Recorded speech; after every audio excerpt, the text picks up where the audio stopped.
मेरे फ्रेंड के फ्लैट पे जो हुआ वो मुझे आज तक समझ में नहीं आया।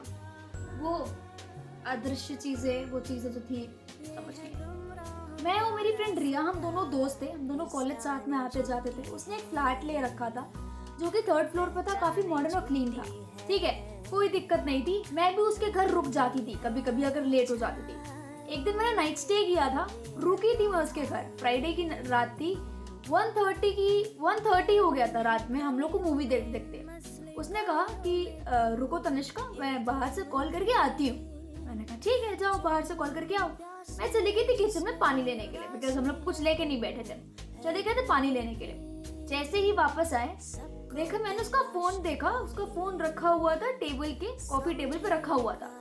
और जैसे ही मैंने फोन पे देखा, फोन पे एक स्क्रीन ऑन थी और उस पर ये लिखा हुआ था फ्लैट 302 पे आइए, फ्लैट 302। मुझे लगा किसी ने गलती से मैसेज भेजा होगा, मुझे लगा किसी ने गलती से मैसेज भेज दिया होगा। भाई उनका मन नहीं होगा तो मतलब लाइक मन क्या, गलती से किसी और को भेज रहे होंगे, किसी और को भेज दिया।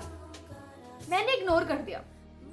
मैं 1 मिनट बाद फोन पे देखी, दोबारा पॉपअप आया कि फ्लैट नंबर 302 पे आइए। 1 मिनट बाद दोबारा मैसेज आता है कि प्लीज 302 में आइए। मुझे क्यूरियोसिटी तो थी भाई, मैसेज कौन कर रहा है इसको, बिकॉज अननोन था। मैंने रिया को बोला, मैं रिया सुनना यार। रिया कहती है क्या हो गया। उसने, मैंने कहा कि देख तेरे फोन पे कोई मैसेज कर रहा है कि 302 में आइए आइए। अब मुझे ये नहीं पता कि उसने कहा कि पागल है क्या, 302 तो है ही नहीं इस बिल्डिंग में, सिर्फ 301 है और 301 के बाद सीधा टेरेस है। फिर उसने मुझे बताया कि 302 में एक बार आग लग गई थी और वो पूरा ब्लॉक सील कर दिया गया है, इसीलिए 302 बंद हो चुका है, 301 ही तक है। जैसे ही रिया ने मुझे ये बताया कि ये इंसिडेंट हो चुका है, मैं एकदम शॉक्ड हो चुकी थी और हम दोनों एक दूसरे को चुपचाप होकर देख रहे थे कि शायद किसी ने प्रैंक किया होगा, किसी ने गलती से किसी का मैसेज कहीं और भेज दिया। हम दोनों बैठे हुए थे, 2:45 होते हुए हम दोनों को नींद ही नहीं आ रही थी। 2:45 हुआ जैसे, वैसे ही फोन ब्लिंक किया, वाइब्रेट किया और उस पर एक मैसेज आया, दरवाजा खोल दो।